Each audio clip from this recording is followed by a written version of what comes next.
Halo teman-teman, perkenalkan nama saya Ruth Kartini. Saya adalah mahasiswa PPG Daljab Angkatan 4 Universitas Khairun Ternate. Berikut adalah video peer teaching saya. Selamat menyaksikan dan terima kasih.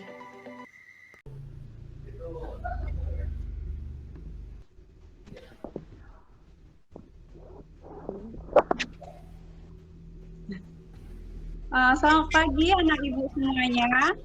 Selamat pagi, Bu. Kabar hari ini? Baik, Bu. Sudah sarapan dari rumah? Sudah, Bu. Sudah, Bu. Ya. Jadi, sebelum kita memulai pelajaran hari ini, Ibu minta salah satu dari kalian memimpin doa. Ayo, siapa yang mau? Kode, Bu. Saya, Bu. Ya, oke. Teman-teman, sebelum kita belajar, mari kita berdoa menurut keyakinan kita masing-masing. Doa dimulai. Doa selesai. Oke, terima kasih untuk anak ibu Pak Lode. Oke. Nah, minggu lalu kita sudah belajar tentang ciri-ciri makhluk hidup. Masih ingat? Masih, Bu. Ya, Masih, Bu. Nah, apa aja yang kamu ingat, Vero? Bergerak, Bu. Berpindah tempat. Ya, yang Berkembang lain? bernapas, Bu. Bernapas. Bergerak, Bu, bergerak. Iya, Makan dan minum, Bu. iya, pintar sekali semuanya anak-anak ibu. Ternyata masih ingat materi minggu lalu. Nah, untuk materi hari ini kita akan membahas tentang makhluk hidup mikroskopis dan bumi. Nah, ibu akan tunjukkan dulu sebuah gambar. Baik, Kalian Bu. lihat? Ya, Bu. Kelihatan gambarnya? Kelihatan, Ya, Bu. Ada, Bu. Kira-kira gambar apa itu ya? Gambar bakteri. Gambar. Jamur ya, Bu? Gambar amuba. Jamur ya, Bu?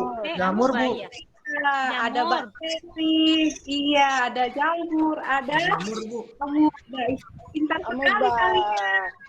Nah, itu. Nah, untuk hari ini kita akan mengidentifikasi kelompok Monera berdasarkan ciri-cirinya. Mengidentifikasi kelompok Protista berdasarkan ciri-cirinya. Mengelompokkan fungi berdasarkan ciri-cirinya. Yang keempat, mengelompokkan Protista dan Monera berdasarkan persamaan dan perbedaan ciri-cirinya. Yang kelima, membandingkan karakteristik Protista dan Monera dengan benar. Dan yang keenam, memaparkan peranan makhluk hidup mikroskopis dan fungi berdasarkan literatur. Nah, jadi diharapkan melalui kegiatan belajar ini, nanti kalian bisa memahami keenam tujuan pembelajaran ini. Kalian bisa. Oke? Oke, Nah, Bu.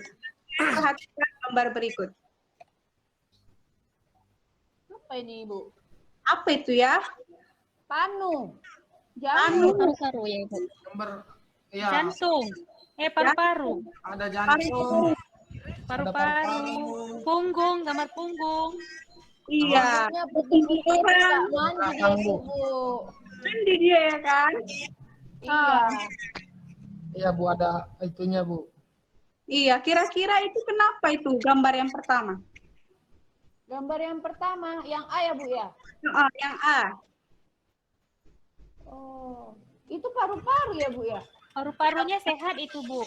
Warnanya masih Iya. merah. Oh, Paru-paru sehat dan ada paru-paru yang Yang sakit. Yang sakit, Bu. Dia warnanya rusak, hitam. iya. sudah Terinfeksi. berfungsi. Yang di bawah Iya. yang B, Yang B, punggung Panuan. kulit, Ya. kulit yang terkena Kulitnya ada jamur ininya, ya. Bu. Ada jamurnya, Bu. supaya kita bisa lebih memahami lagi, kita akan membahasnya di LKPD. Tapi sebelumnya Ibu akan jelaskan sedikit mengenai klasifikasi makhluk hidup. Nah, menurut Robert H. Whittaker, makhluk hidup itu dikelompokkan menjadi 5. Yang pertama adalah Monera, kemudian yang kedua protista, yang ketiga fungi, yang keempat plantae, dan yang kelima adalah animalia. Amalia.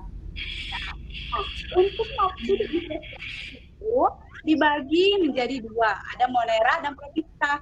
Ada juga fungi, tapi tidak semua anggota fungi itu adalah mikroskopis. Karena sudah sebagian besar juga mereka bisa dilihat dengan mata telanjang tanpa menggunakan mikroskop. Nah, untuk monera dibagi lagi menjadi dua. Ada bakteri dan alga biru. Dan untuk protista dibagi menjadi tiga, yaitu protista mirip hewan disebut protozoa, protista mirip jamur, dan juga protista mirip tumbuhan atau alga. Dan yang kemudian ada fungi. Fungi dibagi menjadi 6. Yang pertama ada Chytridiomycota, yang kedua Zygomycota, yang ketiga Glomeromycota, yang keempat Ascomycota, yang kelima Basidiomycota, dan yang keenam Eutromycota. Nah, dari sini sudah bisa dipahami ya pembagian klasifikasinya? Ya, Bu. Sudah, Bu. Nah, untuk menjawab pertanyaan yang belum terjawab di sini tadi, kenapa ya bisa demikian? Nah, kita akan mengerjakan LKPD. Nah, di LKPD ini nanti kalian akan membahas tentang 3 kingdom tadi. Seperti minggu lalu yang sudah Ibu bagi kelompok, sekarang juga kalian bergabung dengan kelompoknya masing-masing. Nah, untuk LKPD-nya sudah Ibu share, sudah di-print kan? Semalam sudah di-kelar. Oke, sekarang silakan duduk dengan kelompoknya masing-masing. Ya, Bu. Oke, Bu. Nah, untuk mengerjakan LKPD ini, karena hanya 2 soal, 15 menit bisa ya? Bisa, Bu. Bisa, Bu. Oke, anak-anak Ibu ini pintar semua. Nanti setelah kalian kerjakan, setiap kelompok satu-satu akan mempresentasikan hasil diskusinya. Oke, silakan berdiskusi. Ya, Bu. Ya, Bu. Sini Pak Lode. Ayo gabung. Siapa lagi jadi kelompokku? Ayo. Bu Saina. Sama kelompok 3.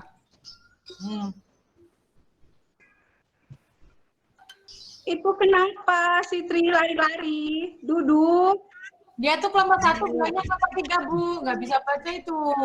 Oh, kelompok 1. Oh, salah. Oh ya, Bu, maaf, Bu. Nah, perhatikan cara pengerjaannya ya. Kamu bisa menggunakan literatur yang lain. Tidak hanya dari buku bacaan atau buku peganganmu. Baik, Bu. Siti, sudah bisa? Sudah, Bu. Ini masih proses, Bu, ya.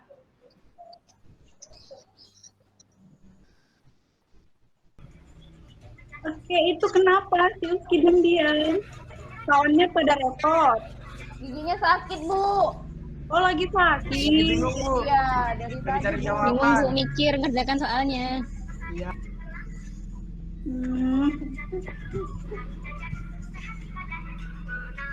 Nanti minum obat ya. Si Uski. Iya, Ibu.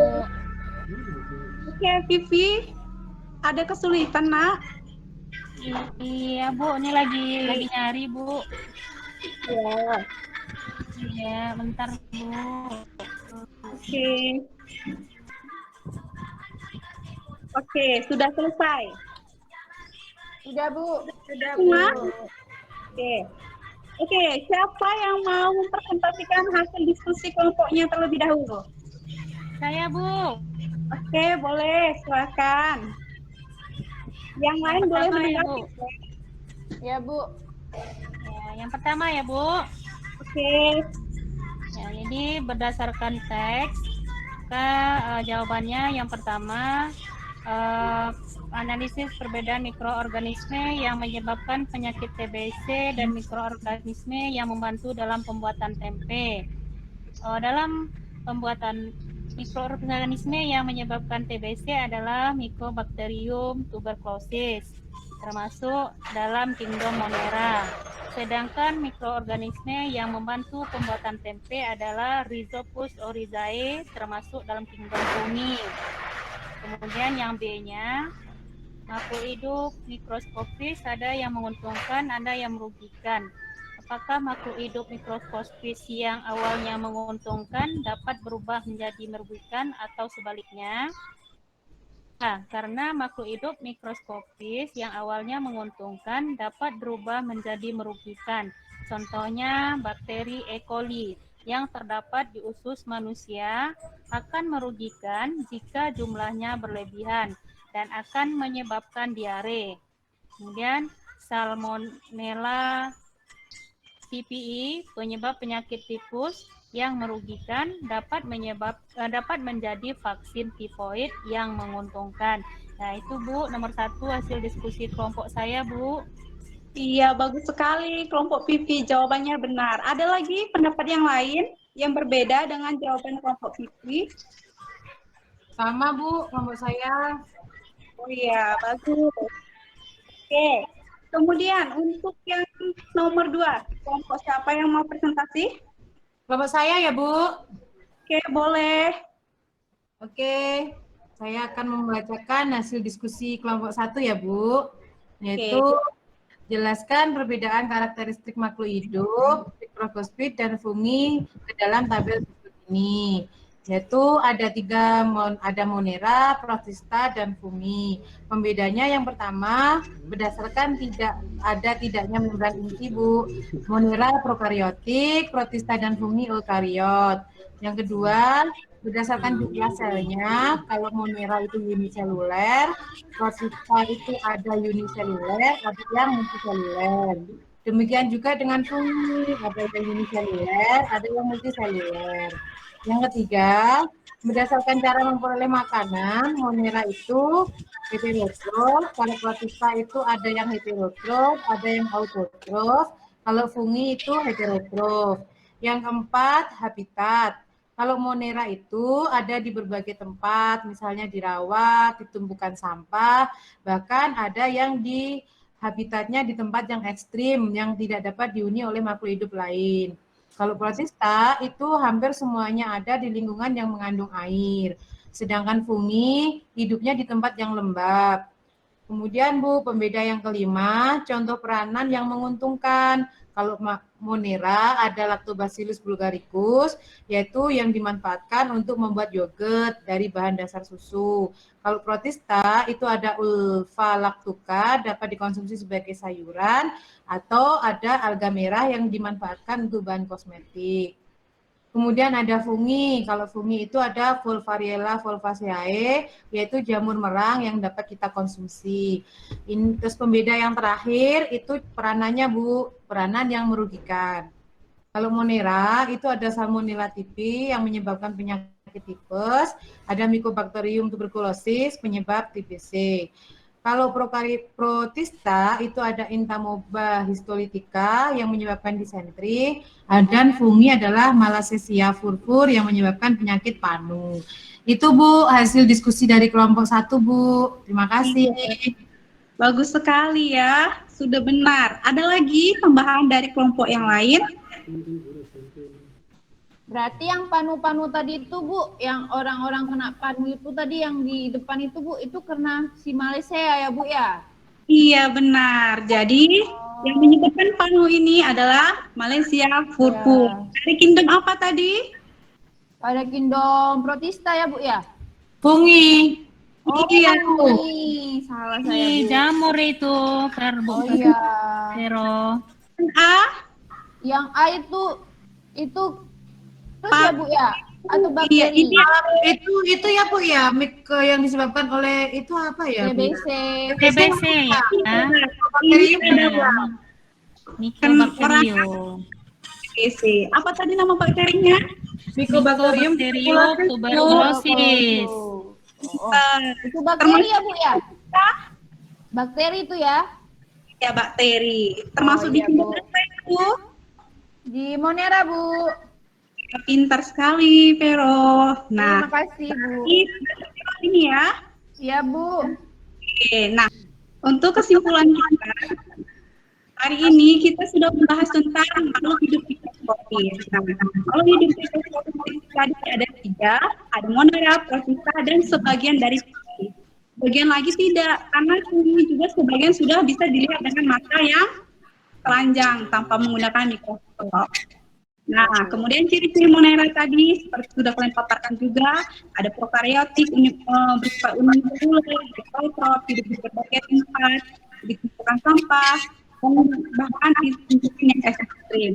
Kemudian untuk yang protistas, ciri-ciri karyotik, uniseluler, multiseluler, heterotrop, ada yang berklorofil dan di semua lingkungan yang mengandung air.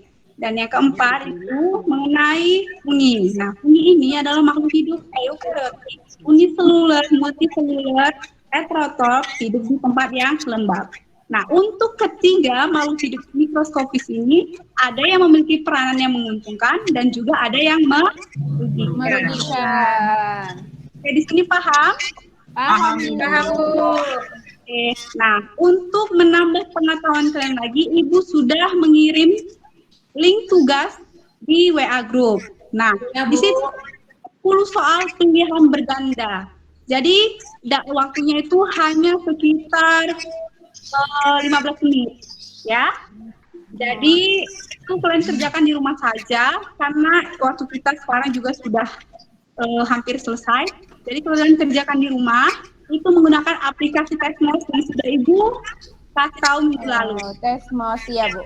Baik Bu, Tesmos ya Bu. Iya, aplikasi Tesmos. Dan untuk minggu depan kita akan membahas tentang materi Kindom Plantae. Jadi dibaca buku paketnya ya.